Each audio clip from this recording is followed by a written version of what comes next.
Okay, my webcam is acting up, but and I look like shit. But I figured I'd better video something you'll think I died, which I haven't yet. Um, I just want to share some stuff that's been happening to me, and I don't know if this happens with everyone who's terminally ill, but um, I have these some stuff that's been underneath psychologically for me is coming up. Uh, I was born in New York City, and I stayed there till I was about 12. And I didn't want to leave when we left. I had no choice, obviously, because of my age. My mother dragged me to California, but I always uh, wanted to be back in New York City. When I was a kid, I just felt like it was my city, and I ran around even at that young on the subways by myself, and I went all kinds of places by myself, and I hung out in the East Village by myself. It was the 60s hippies and all of that. And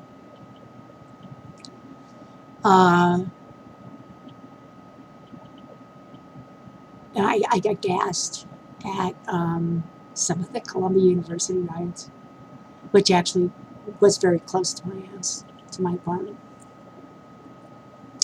I didn't understand how people could live in houses. I didn't understand how the whole world wasn't in New York City, because everything was in New York City for me. Everything was in New York City. And so I just figured everybody else knew that. They must have known that, and why weren't they there?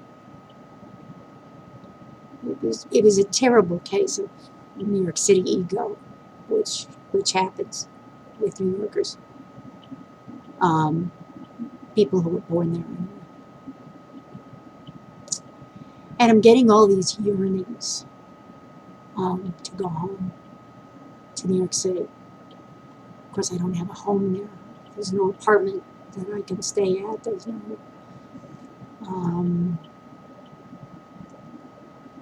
I wanted to see the 9/11 memorial, and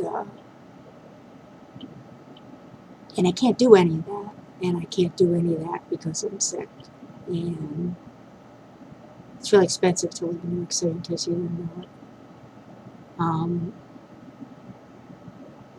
And I wonder how my life would have turned out had I stayed there. I'm guessing that I would have died way before this, but maybe not. The only thing I don't like about New York City is roaches and rats. But I've got this just yearning.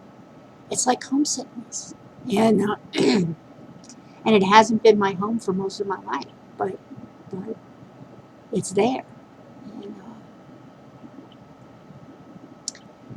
And so anyway, so these old, very suppressed yearnings, I'm starting to feel, and I don't know if that just means that, as I process my grief, that I'm starting to kind of, take away some of the layers that have been hiding myself for my life. And I've become a lot more tolerant, a lot less judgmental.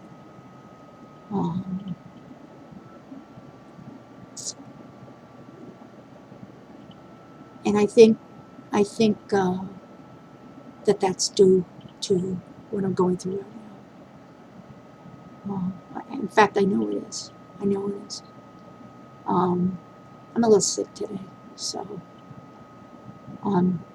if I'm not sounding 100%, that's why. I took my temp, and my temp is actually usually below normal. It's like 97.5 or something like that. But so yesterday or day before yesterday, I can't keep my days right. I was snoozing on my recliner with one of my cats was laying on top of me, and I must have slept for a couple of hours, and then she kind of woke me up with her paw going like this, and I started opening my eyes, and behind my chair somebody said, "Good morning." And I don't make a big deal of that anymore. I didn't even think of it, and I just said, "Good morning." Because I know it was spirit, and there was nobody in the house but myself and my cats. My cats don't usually talk. I haven't heard them talk. They talk in the corner and whisper away from me and my husband, but as far as I know, they don't talk. So, and I know it was just a spirit, and I'm getting more of that. The kind that isn't transparent, the kind that's very clear and very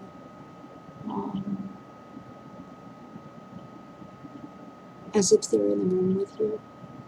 And I saw my grandfather the other day. He just passed by my chair. I know it was him immediately.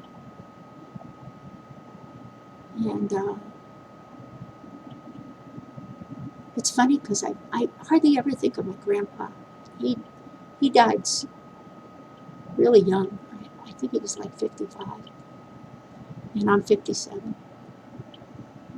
And I don't think of him much. And I want him to know that I did love him. I do love him. He's kind of like Archie Bunker. But living in the Bronx, the Irish section of the Bronx. Anyway, so anyway, that's some of the stuff that I'm going through right now. And I just figured I'd share it. I don't know whether anybody out there is in the position of, having a year or two of life left and is experiencing different things, I'm not going out and feeding the homeless because I don't have the energy. So basically, I'm more at home than anything else. I'm not socializing. Like I said in my bipolar video, I really don't have friends.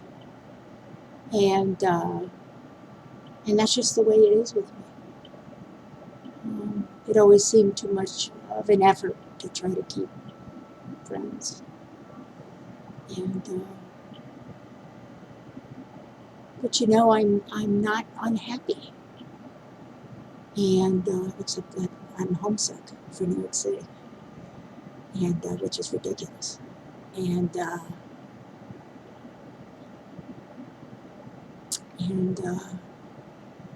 I look on YouTube for places that will show me my old neighborhoods, and I found one guy who's doing Harlem, and I was in Morningside Heights, which is a section of Harlem near Columbia University. Anyway, I really need to take a nap, so I'm going to say goodbye for now, and I hope you all are well out there, and being happy, healthy. So, okay, that's it up for today.